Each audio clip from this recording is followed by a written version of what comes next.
Assalamualaikum warahmatullahi wabarakatuh. I am Safirin Ismail. I am from English Education Department 2021 Master Degree Program in State University of Makassar. Now in my entrepreneurship subject, I want to present my work.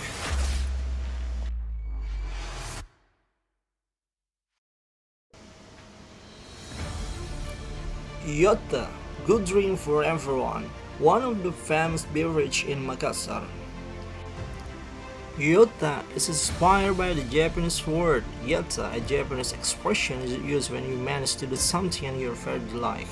Yota serves various flavor, more than 50 kind of tasks you can choose in Yota, with affordable price, excellent service, trained employee, standardized kitchen, well packaging, and with good hospitality. Now, I'm so curious about this beverage company.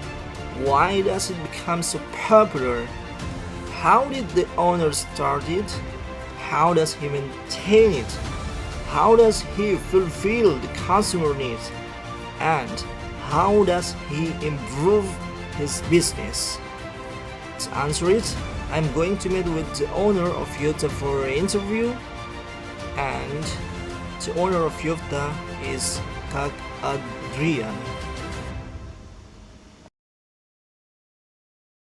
Bismillahirrahmanirrahim. Perkenalkan, nama saya Adrian Yudhistira Purwanto, biasa dipanggil Adrian. Saya alumni Fakultas Psikologi UNM angkatan 2012 tahun 2016 lulusnya. Yota dimulai tahun 2015 tanggal 13 Mei. Itu latar belakangnya dari proposal PMW, program mahasiswa wirausaha. Di UNM ada program mahasiswa wirausaha angkatan ke-6. Awalnya idenya bukan Yota, tapi kita karena saya bilang ada kegagalan sedikit, akhirnya muncullah ide untuk bikin Yota. Mungkin setelah didirikan pasti ada di awal tantangan untuk Adrian itu sendiri memulai di tantangan apa saja di awal yang dihadapi untuk merilis. Kalau tantangannya Masya Allah banyak sekali sebenarnya, tapi waktu awal karena masih mahasiswa, jadi tantangannya yang paling berat adalah manajemen waktunya, karena masih kuliah masih ada, baru harus selesai kemarin. Jadi lebih banyak menolak ajakan teman untuk jalan-jalan, untuk fun-fun dan lain-lain. Padahal dulu kan masih muda. Itu banyak sekali berat untuk menolaknya. Kemudian yang kedua adalah gengsinya juga, karena mungkin dulu kalau dibilang kalau saya pribadi memang gengsi dulu, cukup gengsi juga dan malu sebenarnya, karena awalnya itu kita mulai jualannya di kantin Fakultas Psikologi UNM. Hal-hal apa saja yang perlu disiapkan untuk memulai sebuah bisnis? Hal yang perlu disiapkan yang pertama kalau saya pribadi, lingkungannya dulu. Cari lingkungan yang mendukung, yang support untuk berbisnis.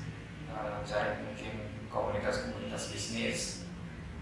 Minimal kalau lagi sampai lagi down itu bisa kita banyak sharing di lingkungan itu dan bisa saling support.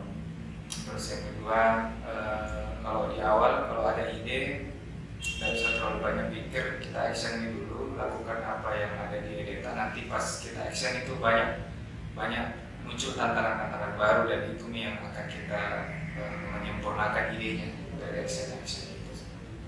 Banyak orang berhenti memulai karena terlalu banyak khawatir, terlalu parno, terlalu banyak perencanaan pikiran. Akhirnya tidak ada action-actionnya. Mungkin memang orang awal itu kalau bikin bisnis awalnya pasti modalnya uang, modal uang. Kalau nggak ada uang bisa jalan. Alhamdulillah dulu saya punya teman sahabat juga yang memang dia bisnisnya yang mulai dari apa yang ada dulu. Misalnya apa yang ada dulu, apa modal yang kita punya, berapa waktu kita punya waktu berapa lama, itu yang kita manfaatkan dulu. Jadi mulainya pelan-pelan dari kecil, nanti pelan-pelan kalau ada lagi uang baru kita investasi lagi di bisnis. Kebetulan saya gabung di komunitas bisnis namanya TDA karena di atas Makassar. Itu yang kami pelajari itu tiap bisnis itu ada fasenya. Kalau fase memulai beda-beda tantangannya, fase mempertahankan beda lagi. Kalau kita yang maksud tadi adalah fase mempertahankan, itu fasenya lebih ke kita tidak terlalu pikir di penjualan akhirnya. Nah, maksudnya penjualannya sudah stabil, tinggal bagaimana kita bangun organisasinya, timnya. Iya, betul. Jadi kalau tantangan yang terbesar sebenarnya sekarang di kita adalah bagaimana semua cabang itu bisa sama produknya, sama pelayanannya itu, karena memang ketergantungannya itu besar pada humannya, pada orang people-nya. Iya, jadi yang strateginya kami lakukan, perketat di rekrutmennya, di trainingnya juga diperketat sebelum mereka dipersilakan untuk terjun ke outletnya masing-masing. Sekarang kan zamannya teknologi itu luar biasa besarnya. Kalau kita hubungkan dengan bisnis dan teknologi, mungkin bagaimana peran teknologi sama dengan orang bisnis itu yang betul. Nah, jadi kan memang sekarang eranya Gen Z. Gen Z itu paling melek sama teknologi. Jadi prinsipnya kan perusahaan kalau mau bertahan itu harus adaptif sama perkembangan customer kita itu banyak yang milenial, bahkan kedepannya itu Gen Z yang kalau bisa dibilang dia lahir itu langsung teknologi di depan matanya. Karena bayi sekarang kan sudah kita main gadget, main HP, teknologi. Nah, sekarang yang kami lakukan sudah bentuk tim untuk bagian pengembangan teknologi atau IT. Ya. Jadi kalau franchise sebenarnya dibilang itu multi tafsir orang, karena banyak orang definisi franchise itu beda-beda.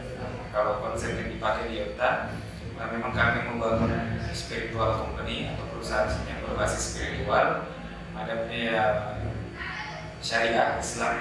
Makanya kami pakai konsep, kalau kita pernah dengar itu syirka sama mudharabah. Dia mengamalkan ada mudharabah sama syirka. Jadi outlet Yota itu ada 3 jenis sebenarnya. Satu ada yang pakai mudharabah, satu ada yang pakai syirka, satu yang outlet sendiri. Jadi cabang dari semua 3 kami pakai. Ada sekitar 2 cabang yang Yota punya sendiri. Selebihnya itu syirka. Kalau bicara faktor mendukung, saya tanya apa suksesnya sebenarnya, yang pertama aku bilang keberuntungan juga ya mungkin ya takdir Allah yang begitu ya. Tapi yang kedua mungkin kalau saya bilang yang dijaga itu karakter sebenarnya. Karakter, bagaimana kita jaga karakter kita. Contoh kayak kejujuran syirka sama mudharabah ini nggak akan jalan bagus kalau kita orangnya nggak bisa dipercaya, nggak jujur. Apalagi kalau orang titipkan hartanya sama kita tapi diberi kepercayaan tapi kita lalai dalam mengelolanya seperti itu. Jadi mungkin karena kalau saya ambil contoh itu yang paling kenapa mau bertahan di bisnisnya, alasan pertama ya karena Rasulullah juga berdagang. Rasulullah juga berdagang, dan dagangan pertamanya itu ya yang bikin di sukses itu pertama dia kelola hartanya istrinya sendiri, calon istrinya pada waktu itu. Itu yang motivasi terbesar sebenarnya. Dan itu karena dari situ juga dapat konsep konsep global share.